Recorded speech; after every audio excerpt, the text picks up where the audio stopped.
Vardhaman Mahavir is regarded as the founder of Jainism. Do you know that he was the 24th and the last Tirthankara, that is, teacher of the Jains? He was born as prince in 599 BC near Vaishali. He belonged to the Kshatriya caste. Though he was born as a prince, he denounced the life of luxury and comfort. He left home at the age of 30 in search of truth. He attained spiritual knowledge after penance and meditation of 12 years.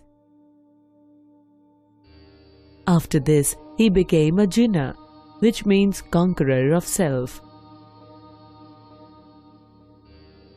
Let us now study about Mahavir's teachings and his views on ahimsa, rituals and sacrifices, caste system, God, and karma and rebirth. Ahimsa or non-violence is the first great teaching of Mahavir. He preached not to harm any living creatures, not even insects and plants. He opposed all forms of religious rites, rituals and sacrifices. Mahavir believed that all people are equal. He did not believe in dividing people into different castes.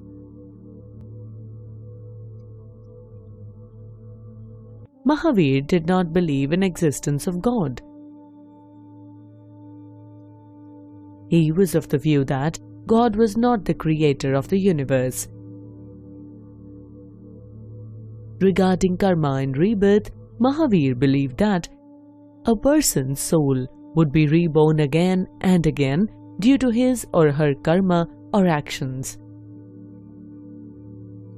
According to Mahavir, the highest goal of a person's life was to gain freedom from the cycle of birth and rebirth.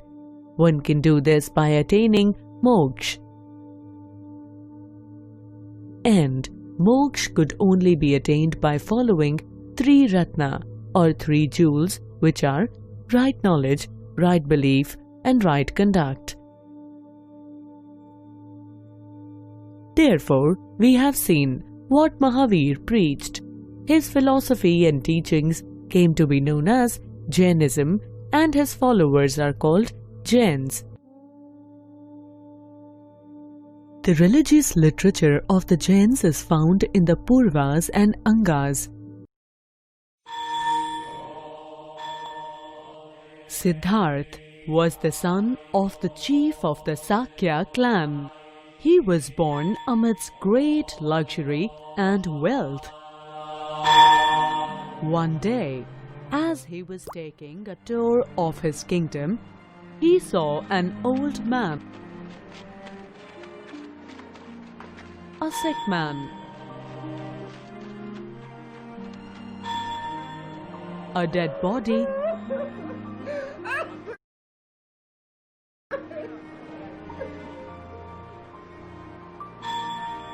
and a monk.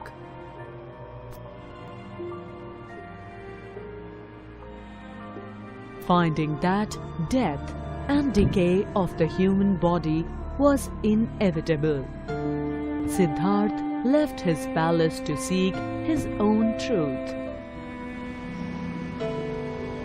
Keeping in consideration the immense suffering he had seen, Siddhartha decided to follow the path of self-deprivation, which he thought could give an answer to his questions. At first, he chose the path of extreme physical mortification, which brought him close to death.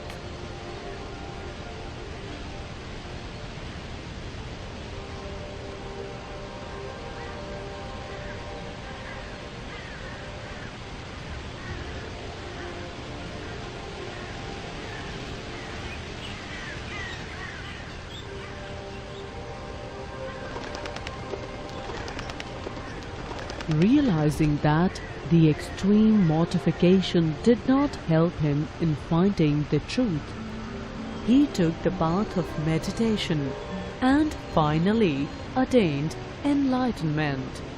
Hereafter, he came to be called the Buddha, or the Enlightened One. Buddha imparted his knowledge to many of his followers. He dedicated the rest of his life in teaching Dhamma, or the path of righteous living. These teachings were later compiled in a treatise known as Sutta Pitaka. The Buddhist philosophy speaks of a constantly changing world, also known as Anicca.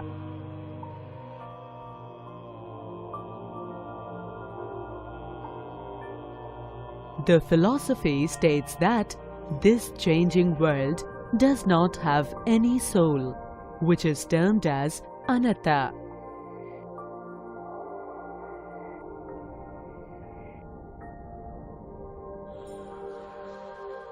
It is also characterized by sorrow or dukkha, which is an essential part of human existence.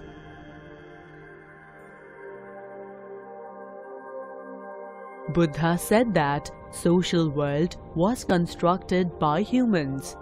A man could liberate himself through individual means and ethical practices.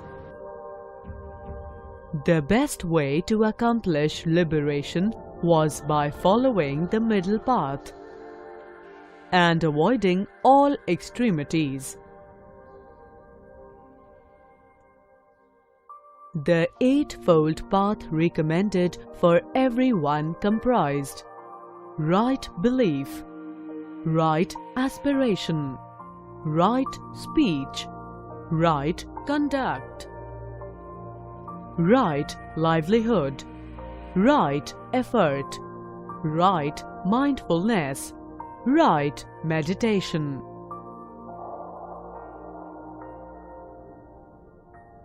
Buddha founded a Sangha, which comprised all his disciples. These disciples were known as bhikkhus, as they lived on alms.